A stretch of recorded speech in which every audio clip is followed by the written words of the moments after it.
పక్కన ఉన్న వారు వినుగాక, నమ్మి రక్షణ పొందకున్నట్లు అపవాది వచ్చి వారి హృదయంలో నుండి వాక్యం ఎత్తుకొని పోవును. రాతి నేల నుండి వారు ఎవరనగా వాక్యం పైనగా చెప్పినట్లయితే చూడండి, 5 నుంచి చూడండి. విత్తువాడు విత్తనములు విత్తుటకు బయలుదేరును. అతడు విత్తుచుండగా కొన్ని విత్తనములు పక్కన పడిను. కనుక ఆకాశ పక్షులు వాటిని మింగివేసాను. మరికొన్ని రాతి నేలను పడి మొలిచి చెమ్మలేనందువల్ల ఎండిపోయిను. మరికొన్ని మొండ పొడవను నేను పడిను. ముందు పళ్ళు మొలిచి వాటిని అణిచివేసాను. మరికొన్ని మంచి నేలను పడిను. అవి మొలిచి నూరంతలుగా ఫలించను. ఈ మాటలు పలుకుచు వినుటకు చెవులు గలవాడు వినుగా కానీ బిగ్గరగా. ఇప్పుడు 4 మనుషులు మనం చూపించాడు. త్రోవ పక్కన పడ్డ వారి గురించి చెప్పాడు. తర్వాత రాతి నేలను పడ్డ వారి గురించి చెప్పాడు. తర్వాత ఎక్కడ ముళ్ళ పొలంలో పడ్డ వారి గురించి చెప్పాడు. తర్వాత మంచి నేలలో పడ్డ వారి గురించి చెప్పాడు. ఎవరి నలుగురు అంటే చూడండి, దారి పక్కన పడ్డ వారు ఎవరు అనగా దేవుణ్ణి కంప్లీట్ గా తిరస్కరించేవారు. దేవుడు అంటే వాళ్ళకి భయం లేదు. దేవుడు అంటే దేవుడి మార్గాలంటే వాళ్ళకి భయం లేదు. కాబట్టి త్రోవ పక్కన పడ్డ వాళ్ళంతా ఎవరు కదండి, దేవుని ఏదైతే చెప్పాడు, దేవుడు ఏ మాటలు అయితే చెప్పాడు అట్టి మాటలు వారు గ్రహింపగలిగిన వారు కాదు. కాబట్టి వారిని ఏం చేస్తారంట, కొంతమంది అయితే తొక్కుతారు. ఆకాశ పక్షులు వచ్చి వారిని ఏం చేస్తారంట, ఆకాశ పక్షి అంటే ఎవరు ఇక్కడ సాతానుడు వచ్చి ఏం చేస్తాడు, నిజమేనా వారు దేవుడు చెప్పిన మాట ఇదేనా? చూడండి సామెతల గ్రంథము 1వ అధ్యాయం, సామెతల గ్రంథము 1వ అధ్యాయం 24-26 వచనాలు చూడండి. సామెతలు 1. నేను పిలవగా మీరు వినకపోతే నా చేయి చాపగా ఎవరు రక్షపెట్టబోతుంది. నేను చెప్పిన బోధ ఏమియో మీరు వినక త్రోసివేతుంది. నేను గద్దెంపగా లోపడకపోతుంది. కాబట్టి అపాయం కలిగినప్పుడు నేను నేను నవ్వేదన. ఏం చేశాడంటే దేవుడు పిలిచాడు, రండి బాబు రండి నా దగ్గరికి రండి అనగా ఏం చేశాను, నేను పిలువగా రాలేదు. నేను గట్టింపుగా నా గట్టింపుకి లోపడలేదు. ఏమని గట్టిస్తున్నాడు? తప్పు చేస్తున్నావయ్యా, ఇది తప్పు మంచిది కాదు. విడనాడు అంటే విడనాడకుండా నాకు ఆ తప్పే బాగున్నది. కాబట్టి ఆ తప్పుల వైపు వెళ్ళి ఏమో దేవునికి దూరంగా అనగా ఎవరికి తోవ పక్కన పడ్డ వాళ్ళు అంటే దేవుని గద్దింపుకు లోబడక ఉన్నవాడు. దేవుని మాటని దేవుడు పిలిచినప్పుడు, దేవుడు చెయ్యి చెప్పినప్పుడు దేవుని చెయ్యి అందుకోని వాడు ఎవడంటే ఈ త్రోవ పక్కన. ఇప్పుడు ఏమన్నా వాళ్ళు ఫలించాలంటే ఫలించలేరు. దేవుని వాక్యం ఉండదు, దేవుని మాట ఉండదు. కాబట్టి ఏం జరుగుతుందంటే వీళ్ళు ఏం చేస్తారంటే త్రోవ పక్కన పడి దేవుని వాక్యం వాళ్ళు లేదు. అనగా ఎవడైతే దేవుని వాక్యానికి లోబడరు, దేవుని ఆజ్ఞలకు లోబడరు, దేవుడు చెయ్యి చెప్పినప్పుడు దేవుని చెయ్యి అందుకోలేరు, దేవుని పిలిచినప్పుడు దేవుని పిలుపుని లోబడరు, వాళ్ళంతా ఏమవుతారు, త్రోవ పక్కన పట్ట మనిషి. ఇంకా ఏం చెప్తున్నాడు చూడండి, ఇంకా ఏం చెప్తున్నాడు. యెషయా రాసిన గ్రంథము 65వ అధ్యాయం 11వ వచనంగా చూసుకున్నట్లయితే యెషయా 65 11వ వచనం చూడండి.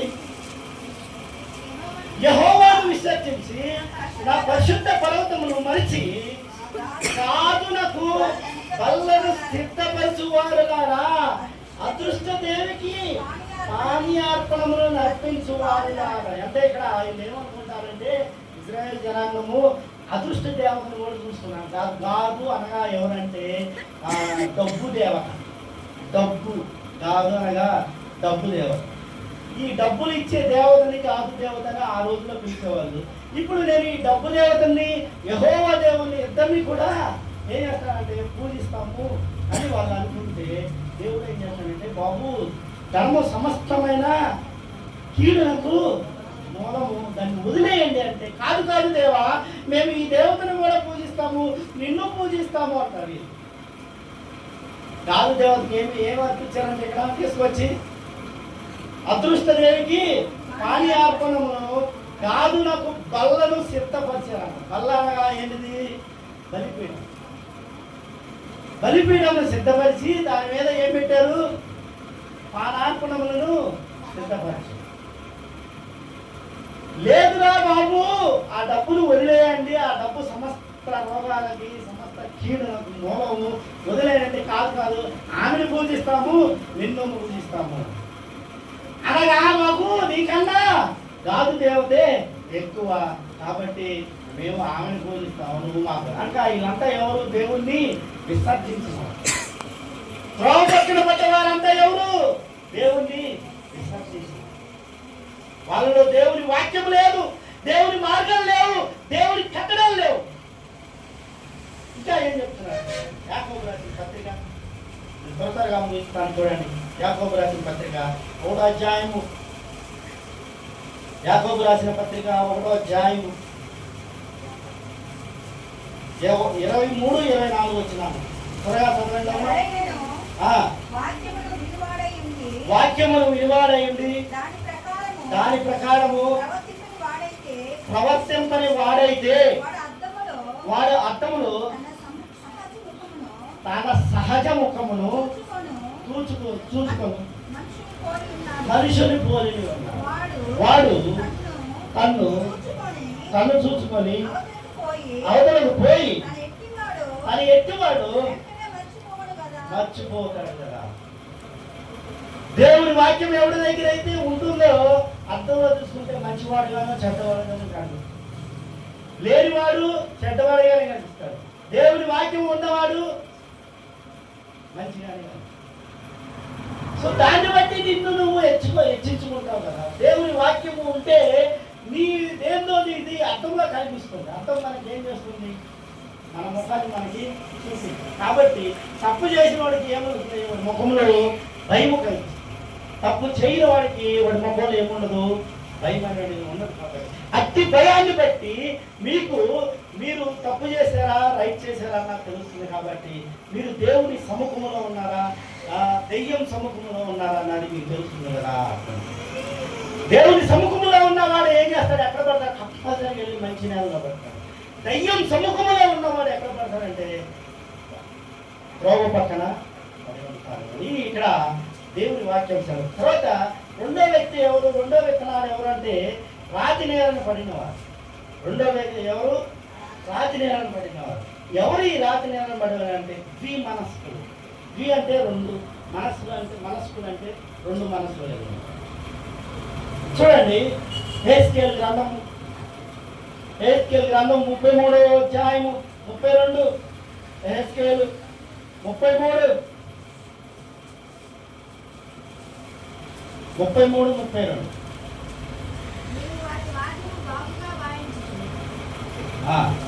నీవు వారికి వాద్యము బాగుగా వాయించుము, మంచి స్వరము కలిగిన నాయకుడిగా ఉన్నావు.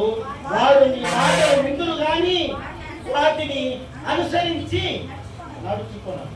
వింటారు దేవుని వాక్యం వింటారు. అబ్బా గంటలు అంటారు. ఎవరంటే వీళ్ళు దేవుని వాక్యం విని ఏం చేస్తారు? విమర్శకులు. ఇక్కడ నుంచి అక్కడ బయటికి వెళ్ళగానే ఎమ్మంటే ఏమైంది? సాధారణ లోకంలోకి అంటారు. ఇక్కడ ఉన్నంత వరకే దేవుని లోకం. ఎప్పుడైతే మీరు ఆలయం దాటి బయటికి వెళ్తాడో అప్పుడు ఏమంటే మళ్ళీ మీలోకి ఏమొస్తాడంటే సాధారణ లోకం. దేవుని వాక్యం గంటలు వింటారు కానీ ఏముండదు? ఆ వాక్యానికి సంబంధించిన ఫలింపు అనేది ఆలకించడం అనేది. తర్వాత ఇంకా ఏం చెప్తున్నారు చూడండి. కీర్తనలు 106 కీర్తనలు 106 కీర్తనలు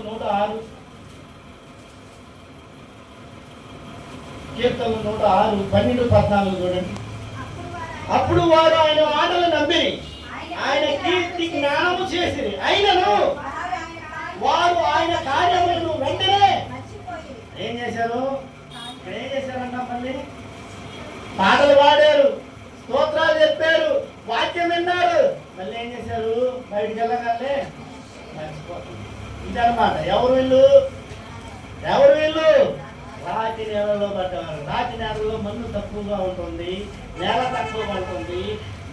వేరు అనేది లోపలికి వెళ్ళకుండా ఈ రాయి అనేది ఏం చేస్తుందంటే అడ్డుగా ఉంటుంది. అడ్డుగా ఉండటం వల్ల ఈ మన్నులోకి విత్తనము యొక్క వేరు అనేది చొరబడక ఏం చేస్తారంటే సాయంత్రం అయ్యేలేకే అలాగా చర్చ నుంచి బయటికి వెళ్ళలేకే మీ మనసులు సాతాను చెప్పుకొని పోతాడు అని ఇక్కడ చెప్తున్నాడు. చూడండి, ఇంకో మాట ఒక్కటి చెప్పుకొని ముగించుకొని వెళ్దాము. సో హోషియా గ్రంథము 6వ వచనము 6వ అధ్యాయం, హోషియా 6వ అధ్యాయము 4వ వచనం చూడండి. ఎఫ్రాయిము నిన్ను నేనేమి చేతును, యోదా నిన్ను నేనేమి చేతును, తెల్లవారగానే కనబడు మేఘము ఎగిరిపోవునట్లు, ప్రాతకాలమున పడు మంచు ఆరిపోవునట్లు నీ భక్తి నిలవబోతుంది. అయ్యా, నీ భక్తి ఎట్లాంటిదంట? తెల్లవారి పొద్దున్న ఎన్ని గంటలకు పడింది మంచు? ఎన్ని గంటలకి? 4 గంటలకి. 7 గంటలకల్లా ఏమైంది? ఆదివారం 11 గంటలకి మనకి భక్తి వస్తుంది. 12 గంటలకి ఏమైపోద్ది? మాయమైపోద్ది. ఇదన్నమాట. ఇటువంటి వాళ్ళు ఎవరు? రాతి నేలలో పడ్డవారు. మీ భక్తి ఎక్కువసేపు ఉండదు.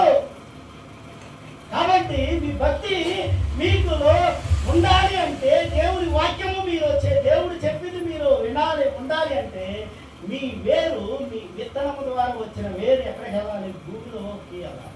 ఆ భూమిలోకి వెళ్ళకుండా అడ్డుకుంటుంది ఎవరు? ఈ రాయి. ఈ రాయి మనం ఏం చేయాలి అని కొంతమంది చెప్తారంటే క్రీస్తు మూలరాయి బండరాయి అని చెప్తారు కదా. ఆ రాయి కాదు ఈ రాయి, ఇదొక రాయి. క్రీస్తు అనే బండ కాదు. క్రీస్తు బండ మీద కట్టబడిన వాడు స్థిరముగా ఉంటాడు. ఈ బండ అడ్డుకుంటుంది. అదనమాట. అర్థం చేసుకున్న వాడికి ఉంటుంది. తర్వాత మూడవది ఎవరంటే ముళ్ళ తప్పులను పడినది.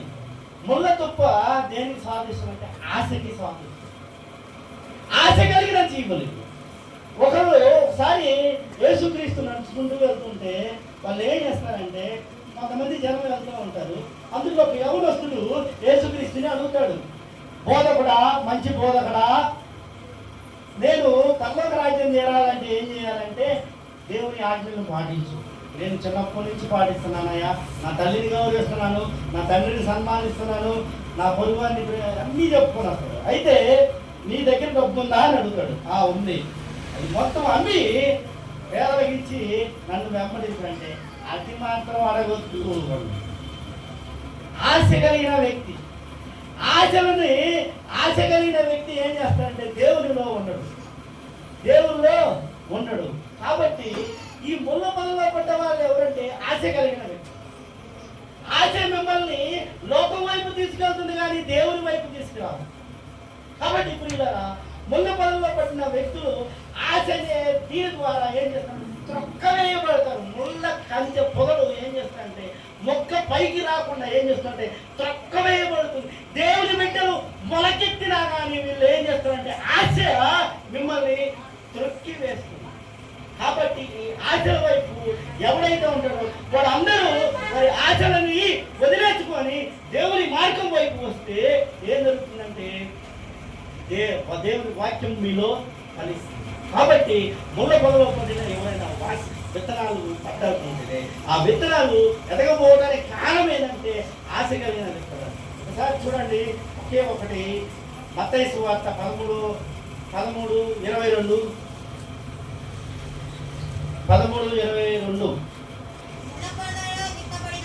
ముళ్ళ పొదలో విత్తబడిన వాడు వాక్యములు వినేవాడే గాని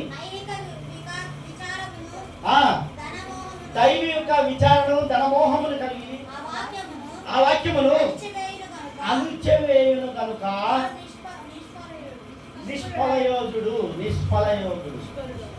నిష్ఫలుడు. వాళ్ళలో ఫలింపు ఉండదు. ఆశ నిన్ను లోకము వైపు నడిపిస్తుంది. ఆశ లేని వ్యక్తి ఏం చేస్తుందంటే దేవుడు వైపు.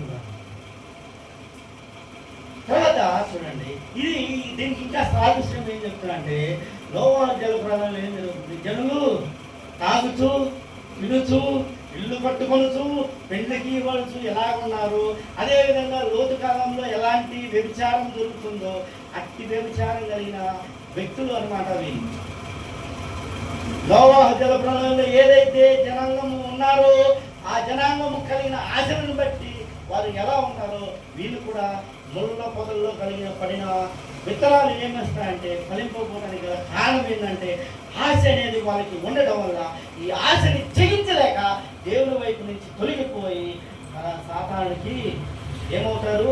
దాసులు అవుతారు. దేవునికి దాసులు. వారిలో దేవుని వాక్యము లాస్ట్గా చెప్పింది ఏమంటే మంచి నేలను పడిన వారు. ఎవరు వీరు మంచి నేలను పడినారంటే వీరు సన్మార్గులు. సామెతలు రాసిన గ్రంథము, సామెతల గ్రంథము 15వ అధ్యాయము, సామెతల గ్రంథం 15వ అధ్యాయం 28వ వచనం. నీతిమంతుల మనస్సు ఉత్తమమైన ప్రత్యుత్తరం ఇచ్చుటకు ప్రయత్నిస్తుంది, భక్తిహీనులను చెడ్డ మాటలు ఒప్పాలి. ఏంటంట? ఎవరు? నీతిమంతులు. ఉత్తమమైన ప్రత్యుత్తరం. ఏదైనా ఆ ఇది కలిగితే మీకు మంచి జవాబు ఇస్తుంది. అన్నిటికన్నా మంచి యోగ్యమైన మాట ఒకటి చెప్పిన వీళ్ళ గురించి. కీర్తన గ్రంథము 1వ అధ్యాయం. కీర్తన గ్రంథం మీకు అందరికీ తెలిసింది. ఒకటే కీర్తనలు 1:4 చూడండి.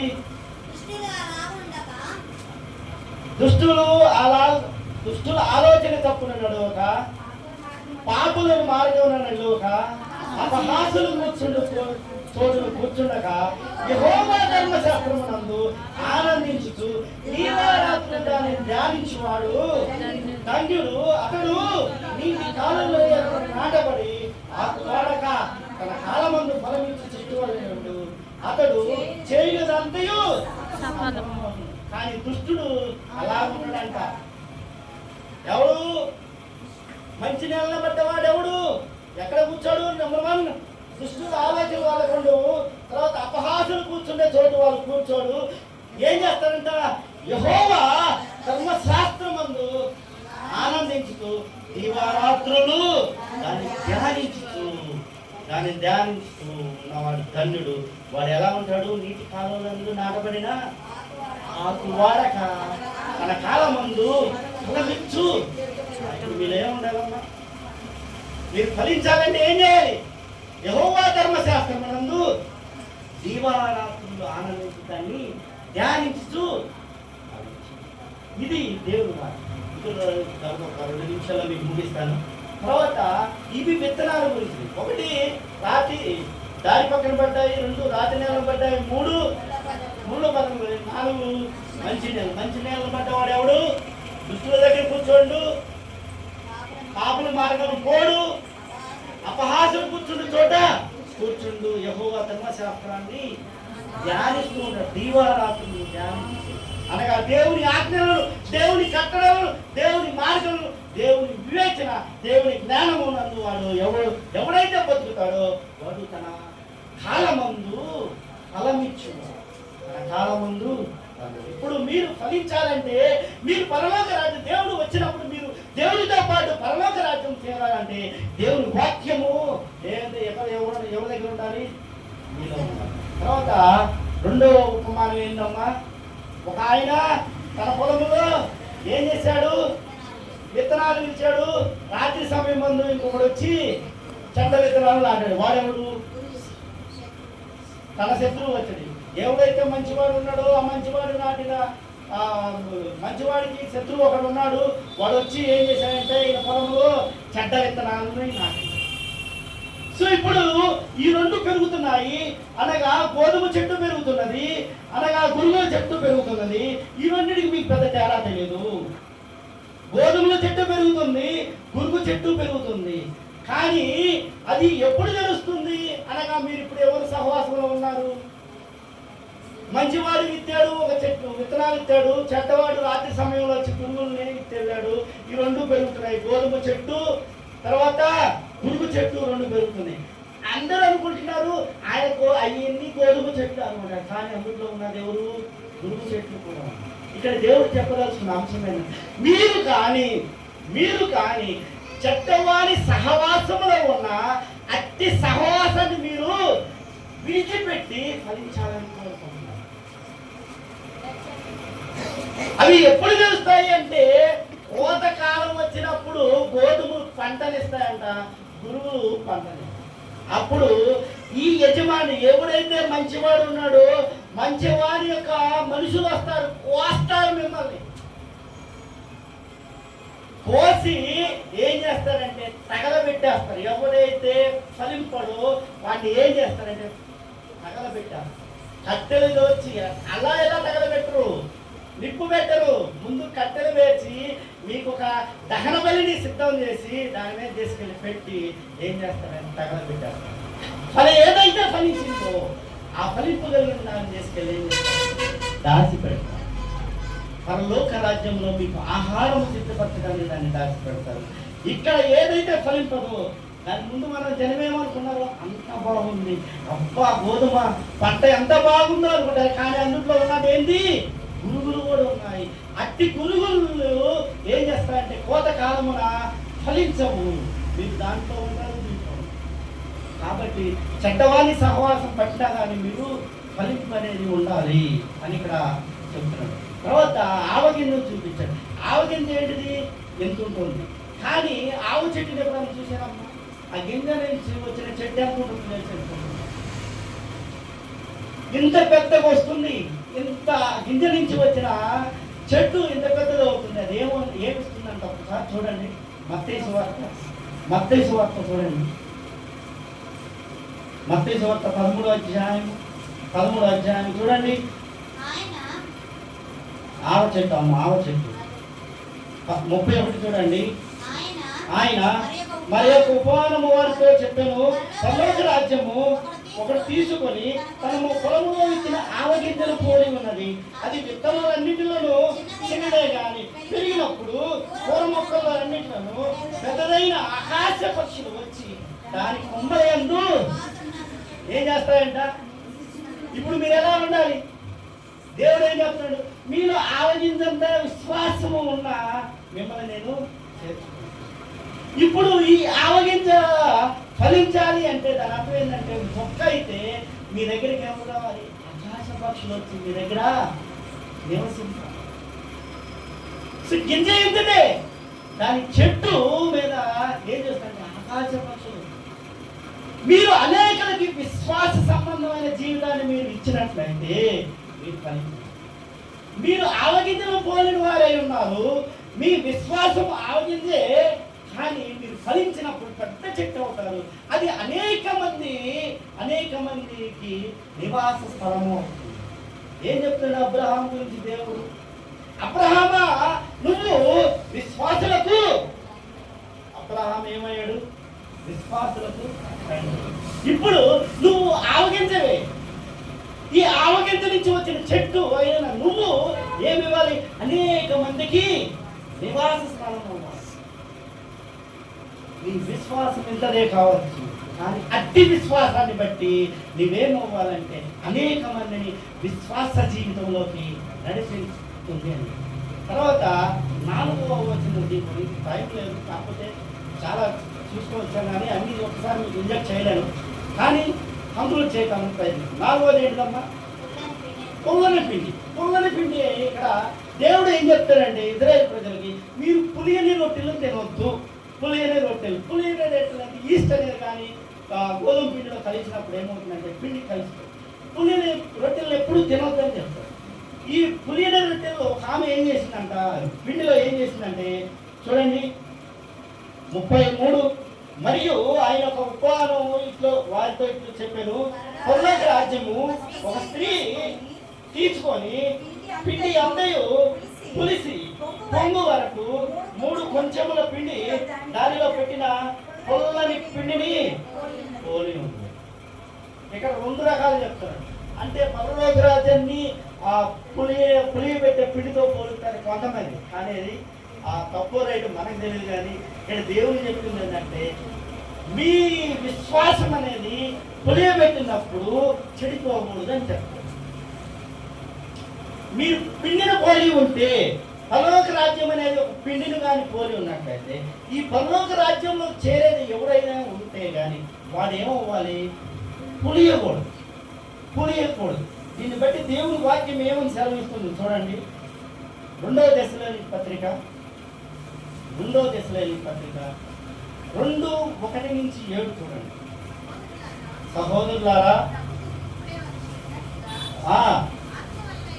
ఆత్మ వలనైనను మాట వలనైనను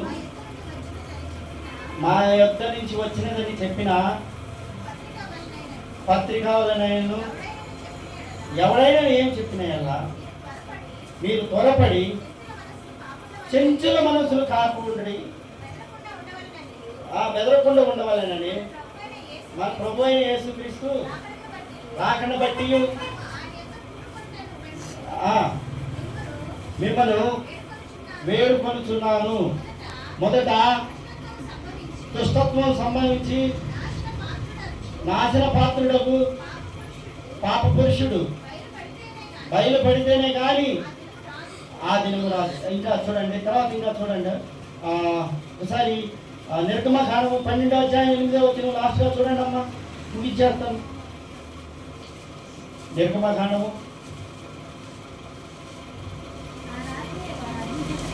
మన నిర్గమకాండం 12:8. ఆ రాత్రియే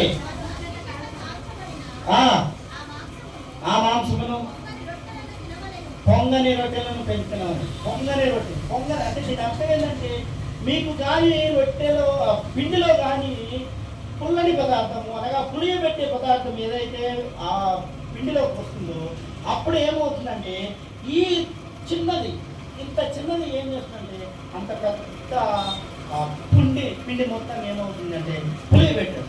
అప్పుడు తినడానికి అది ఇష్టంగా ఉండదు. కాబట్టి మీరు పిండి ఉన్నప్పుడు మీ పిండిలోకి అవిశ్వాసం అనే ఒక చిన్న పదార్థం అనేది ఎంటర్ కాకుండా చూసుకోండి, కలవకుండా చూసుకోండి అని ఇక్కడ దేవుడు చెప్తారు.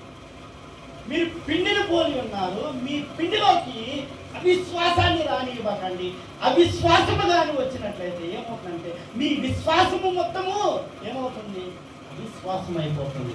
కాబట్టి అవిశ్వాసులకి పరలోక రాజ్యంలో స్థానం లేదు. కాబట్టి వారు ఫలింపదు. కాబట్టి ఏమవుతుందంటే మీరు పరలోక రాజ్యాన్ని చేరుకోలేదని ఈ 4 ఉపమానాలుగా యేసుక్రీస్తు ప్రభు వారు మనకి 1 విత్తనాలని, 2 గోధుమలు గురిగల గురించి, 3 ఆవు నీళ్ళ గురించి, 4 అవిశ్వాసాన్ని మీలో రానియొద్దన్నాడు.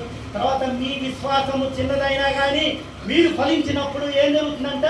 మన విశ్వాసాన్ని బట్టి అనేకులు మన చెట్టు కిందకు వచ్చి నివాస స్థలం అంటారు. తర్వాత మీరు చెడ్డవారుతో కానీ మీరు పెరిగినా కానీ మీరు ఫలించినప్పుడు ఆ చెడ్డవారు ఏం చేయబడతారు? వేరు చేయబడతారు. మీరు విశ్వాసంలో కానీ ఉంటే ఈ చెడ్డవారు ఏం చేయబడతారంటే కాల్చివేయబడతారు. కోయబడి కోతకాలం కోయబడి ఏదైతే ఫలింపదని ఉంటుందో అటు ఫలింపని దాన్ని ఏం చేస్తారంటే మనుషులు తన దాసులు ప్రభు దాసులు వచ్చి కోత కోసి మిమ్మల్ని ఫలింపదాన్ని ఏం చేస్తారంట? కాల్చివేస్తారు. తర్వాత నలుగురి గురించి చెప్పాడు. రాతి నేలను పడ్డవారు, ద్రవ పక్కన పడ్డవారు, మంచి నేలను పడ్డవారు, తర్వాత ముళ్ళ పనులు. మీ ముళ్ళ పనులు ఆశ కలుగుతూ వదిలేయండి.